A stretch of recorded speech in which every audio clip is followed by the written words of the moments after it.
अब ये लगता है सही मौका है और मुझे शायद बात करनी चाहिए जा रही क्योंकि हमारे देश में एक अच्छे टैलेंट की कोई कद्र नहीं है।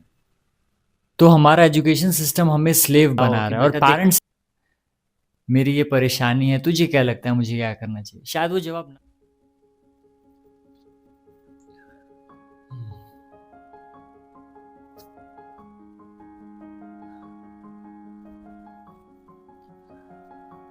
रियलाइजेशन। कुछ समय गुजरा है मुझे कि मैं बच्चों को पढ़ा रहा हूँ कुछ समय से। मेरे पास 8, 9, 10 के ऐसे कुछ बच्चे आते हैं। मैंने छोटे बच्चों से भी इंटरेक्शन किया है और एक बात है मैंने रियलाइज़ की है, लेकिन उस बात के बारे में कभी बात करने का मौका नहीं मिला। अब ये लगता है सही मौका है और मुझे शायद बात करनी चाहिए। बच्चे मेरे पास हैं, क्लास 10th में है, 8th में, 9th में। ये नहीं कहूँगा कि 10th है उनको ही वहाँ पे मेहनत करने की ज़रूरत है, लेकिन एक चीज़ है जो सबको रियलाइज़ करना बहुत ज़्यादा ज़रूरी है इस वक्त। तो ये वीडियो उन सभी बच्चों के लिए है, पेरेंट्स के लिए भी है जो भी मेरा ये वीडियो देख रहे हैं। इसे पूरा देखें, समझे मैं किस बारे में, किस मुद्दे के बारे में बात करना चाहता हूँ। मैं ये देख रहा हूँ कि पेरेंट्स, अगर हम अपने इंडिया की बात करें तो हमारे यहाँ मिडिल क्लासेस ज़्यादा हैं, रिच क्लास बहुत कम है। और हमारा परसेप्शन ये है कि जब हमारा बच्चा अच्छा पढ़ लिख लेगा, अच्छी खासी बहुत सारी डिग्रीज एंड क्वालिफिकेशंस रहेंगे, तभी हमारा बच्चा एक सफल व्यक्ति बनेगा। लेकिन इंडिया की सिचुएशन आप जान रहे हैं, देख रहे हैं कि अच्छे अच्छे टैलेंटेड लोग यहाँ से बाहर जा रहे हैं, देश से बाहर जा रहे हैं, क्योंकि हमारे देश में एक अच्छे टैलेंट की कोई कद्र नहीं है। लेकिन ऐसा नहीं है कि हम भी देश छोड़ के भाग जाएं और इस बारे में हम सोचें ना, इस पे हम बात करें, इस पे एक्शन लिया जाए। तो मैं बात कर रहा हूँ कि हमारा जो एजुकेशन सिस्टम है करंटली, हाँ नया एनईपी लागू हुआ है, लेकिन स्टिल अभी भी हम ग्राउंड लेवल पे बहुत पीछे हैं। हमारा एजुकेशन सिस्टम ऐसा है कि यहाँ पे आप सोचो कि आप बहुत अच्छे, बहुत अमीर, पैसे वाले व्यक्ति बनेंगे तो नहीं, आप स्लेव्स बनोगे।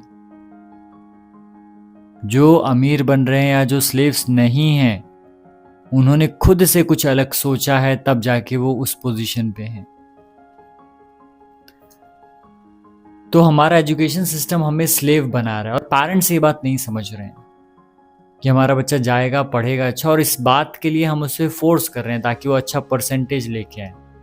मैं ये नहीं कह रहा कि अच्छे परसेंटेज अच्छी बात नहीं, इट्स वेरी गुड, लेकिन वहाँ पे जो मेन मुद्दा है हम उससे हट रहे हैं। हमारा बच्चा अच्छा इंसान बन रहा है, नहीं बन रहा है, उससे हमें कोई लेना देना नहीं है। शायद वो गलत काम करेगा चलेगा, लेकिन पैसे लाना चाहिए, अच्छी जॉब होनी चाहिए, भले उसका कैरेक्टर ठीक ना हो। तो कई बार हम इस बात से पीछे हट जाते हैं। तो ज़रूरी है कि पेरेंट्स बचपन से ही अपने बच्चों को रिस्पॉन्सिबिलिटीज़ दे और उन्हें अपने हर डिसीजंस में शामिल करें। रिस्पॉन्सिबिलिटीज़ दोगे तो आगे चल के वो रिस्पॉन्सिबिलिटीज़ से डरेंगे नहीं, वो रिस्पॉन्सिबिलिटीज़ से भागेंगे नहीं, खुद उसको अपने लाइफ का हिस्सा बनाने की कोशिश करेंगे, डरेंगे नहीं। तो छोटे मोटे जो भी काम है, छोटे कामों से शुरू करें। जब उनकी एज छोटी है, धीरे धीरे रिस्पॉन्सिबिलिटीज़ को बढ़ाएं। ऐसा नहीं कि उसका बचपन चला जाएगा, उसके सारी चीज़ें करनी है, लेकिन रिस्पॉन्सिबिलिटीज़ भी समझना ज़रूरी है। छोटी एज छोटी रिस्पॉन्सिबिलिटी, बड़ी एज बड़ी रिस्पॉन्सिबिलिटी। अब जैसे ही वो बच्चा बड़ा हो रहा है, धीरे धीरे उसे डिसीजन मेकिंग में अपने फैमिली के शामिल कीजिए। घरों में बहुत से डिसीजन लिए जाते हैं, चाहे वो किसी की शादी का हो या फिर कोई ज़मीन खरीदने का या फिर कुछ और।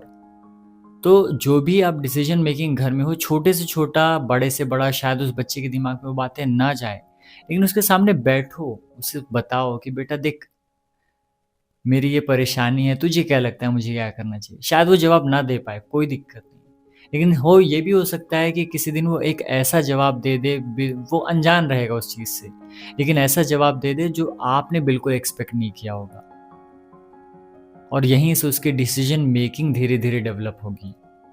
उसे समझेगा कि हाँ, फैमिली में उसे वैल्यू मिल रही है और वो और अच्छा परफॉर्म करने की कोशिश करेगा। तो ये बात हुई पेरेंट्स की। अब मैं बात करता हूँ बच्चों की। अभी करंटली मैं बच्चों को पढ़ा रहा हूँ, 10th क्लास में हैं and they are not working hard, उतना शायद नहीं कर रहे हैं, और इसके पीछे कहीं ना कहीं स्कूल भी जिम्मेदार है, ट्यूशन्स भी शायद जिम्मेदार होंगे, क्योंकि वहाँ पे इतना वर्क, इतना काम हम उन्हें दे दे रहे हैं कि उन्हें पढ़ने का वक्त नहीं मिल रहा है। इतना सारा हम उन्हें लिखने का दे दे रहे हैं अननेसेसरी। डिजिटलाइजेशन का ज़माना है, स्टिल हम वही घिसे पिटे तरीके से बस असाइनमेंट्स करना है, प्रोजेक्ट्स करने हैं, कॉपीज़ कंप्लीट करनी है, लर्निंग पे कोई फोकस ही नहीं है। लेकिन बच्चे भी मेहनत नहीं कर रहे हैं। बच्चों को भी ये रियलाइज़ करना बहुत ज़रूरी है कि अभी सोसाइटी का करंट सिचुएशन ये है कि नंबर्स तो चाहिए बेटा, बिना नंबर्स के काम नहीं होगा। कहीं भी जाओगे लोग नंबर ही पूछेंगे। अब आप बदल नहीं सकते पूरी सोसाइटी को, पूरी दुनिया को एक पल में। तो अभी जो सिचुएशन है उस हिसाब से आपके पेरेंट ने एक नेक इंटेंशन के साथ आपको पढ़ाया। बैक एंड में वो कितनी मेहनत कर रहे हैं, कितने लोगों की बातें सुन रहे हैं, वो वही जानते हैं, उन्होंने बताया नहीं है कभी। लेकिन वो बहुत सहते हैं बैक एंड में, तब जाके आपकी स्कूल की फ़ीस, ट्यूशन की फ़ीस, आपके एक्स्ट्रा करिकुलर एक्टिविटीज़ की फ़ीस, आपका ड्रेस, आपका खाना, आपके नखरे, सब कुछ उठाया जाता है। और हम बच्चे क्या करते हैं? Time pass.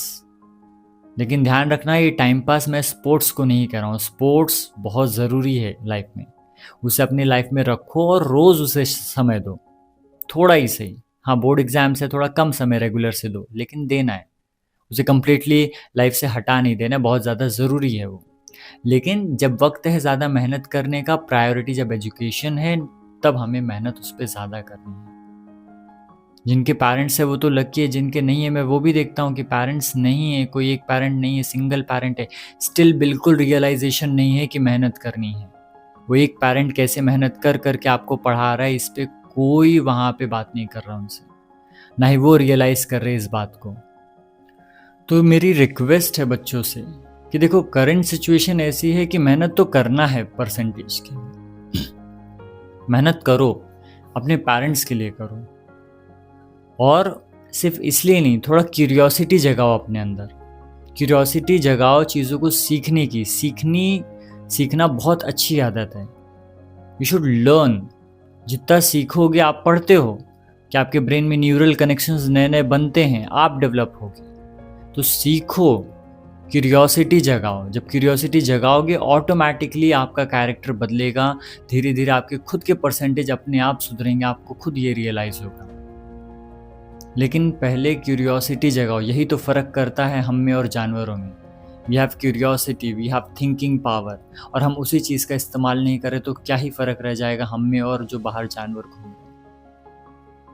रियलाइज़ करो इस बात को, पेरेंट्स भी अपने अपने रिस्पॉन्सिबिलिटीज़ को रियलाइज़ करें और बच्चे भी रियलाइज़ करें कि दोनों अपनी अपनी जगह जहाँ जहाँ खुद को सुधारने की ज़रूरत है सुधारें। सोसाइटी के प्रेशर में ही सब कुछ नहीं करना है, कुछ डिसीजंस अपने लिए, अपनी खुशी के लिए लें, क्योंकि लाइफ आपकी है, जीना आपको है। आखिरी में बस ये कहना चाहता हूँ कि अगर मुझसे बोलने में कोई गलती हो गई हो, पेरेंट्स, बच्चे, जिनको भी बुरा लगा हो, मेरे तरफ से सॉरी है, लेकिन जो बात सही थी वो बात करना ज़रूरी था। आपको क्या लगता है इस बारे में, मुझे कमेंट सेक्शन में ज़रूर बताएं। मैं ज़रूर आपके साथ इन बातों को डिस्कस करना चाहूँगा, और किसी को भी कोई प्रॉब्लम है, they can approach me, I am ready to discuss with you all the issues. मैं कोशिश करूँगा अपनी तरफ से कि मैं क्या कर सकता हूँ। तो all the best for the parents, students, teachers, सब मिल के काम करें ताकि हमारे कंट्री की कंडीशन को हम थोड़ा बेहतर बना सकें। मैं अच्छा तो नहीं कहूँगा, लेकिन हम हर वक्त एक स्टेप आगे बेहतरी की तरफ तो बढ़ ही सकते हैं। तो अगर आप आखिर तक देख रहे हैं तो बहुत बहुत थैंक यू है मेरी तरफ से। मेरे चैनल को ज़रूर सब्सक्राइब करें और ऐसे ही कंटेंट के लिए मुझे फॉलो भी करें।